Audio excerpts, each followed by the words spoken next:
On Oahu's north shore, the part the natives call the windward side, the pace of life remains untouched by the constant crush of tourists. Kailua Beach is sheltered, shallow, and sandy. It seems a world away from the bustle of Honolulu, but drugs have washed up on these beaches as well. Used as the set for the Magnum P.I. TV series, it's a place of immense natural beauty and private plantations. But beneath the misted mountains is a well-entrenched criminal element. The children, or keikis as Hawaiian kids are known, grow up surrounded by a paradise that was drowning in pakalolo, Hawaiian marijuana, and more recently the drug ice. The smokable form of crystal methamphetamine has claimed more than 24 Hawaiian lives and shattered the dreams of an unknown number of ice addicts. But the windward shore is also the home of a kind of hope in Hawaii, hope in the person of a special police officer. Leighton Kaonohi patrols the windward side, but everyone knows him as Officer Honolulu. And Hawaii has become the beachhead of a new anti-drug program borrowed from Leighton Kaonohi's dreams. I kept hearing these words, no hope in dope, no hope in dope. And in these dreams, I saw young people being motivated to be drug-free.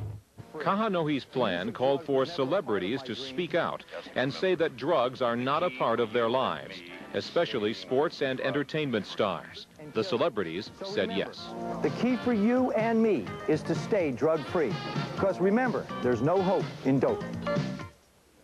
But Kaonohi realized that the most powerful anti-drug message would not come from adults, and the best way to talk to kids in the 1990s is not to talk at all.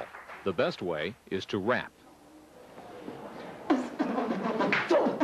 Driving me crazy. It's spinning off of dogs, teens, and little babies. You can find them being sold out on the street, but don't for a dope. Then one day I found her on the block, just looking, trying to find a piece of rock or ice or cane, or she settled for some grass. What happened to the words that she stated in the past? Now she's mess, living on zest. Doesn't she know that she could be the best that she could possibly be? Kaonohi put together a group of street-smart teenagers from Kailua High School. He calls them the No Hope in Dope Rappers and promotes them for audiences large and small across Hawaii. The rappers have a simple, direct message: keep off drugs.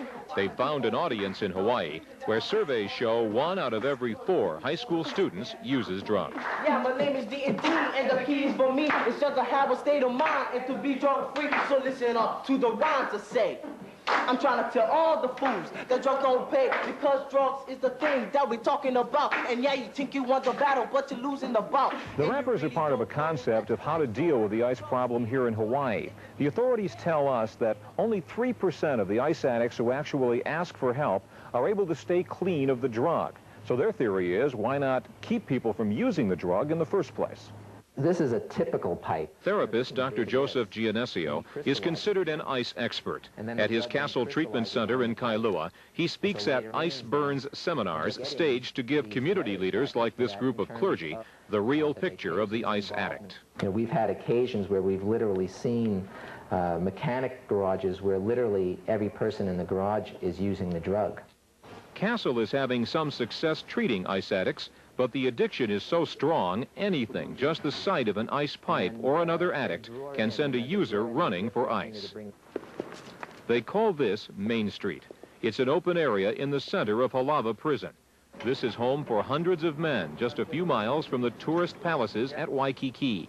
The authorities at Halava Prison say 7 out of every 10 inmates is an ice user, and that causes problems. Well, we've noticed that there's been a dramatic increase on the types of assaults that have been occurring against staff.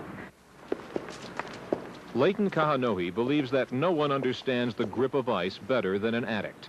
No Hope in Dope has recruited inmates like Danny Kelly to show youngsters the real price of ice. It played a big role. I was using it real heavy, and, you know, I committed crimes, armed robbery, to support my habit of smoking ice.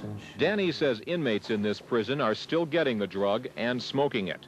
Those men are dangerous, and life in prison is already hard enough without having a paranoid cellmate having hallucinations pushing him toward violence. But that is the legacy of ice at Halava. I destroyed my whole life behind it, and, you know, now I'm paying the price.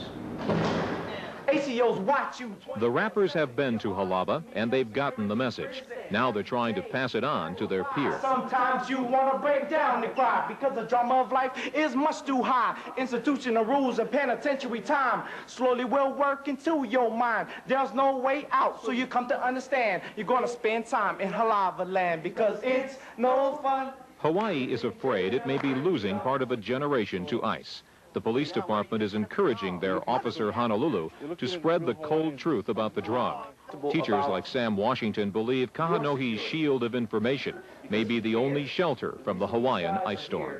Is because he cares, okay? Hawaii is a lot safer because of the efforts of this man, and again, I really think that we deserve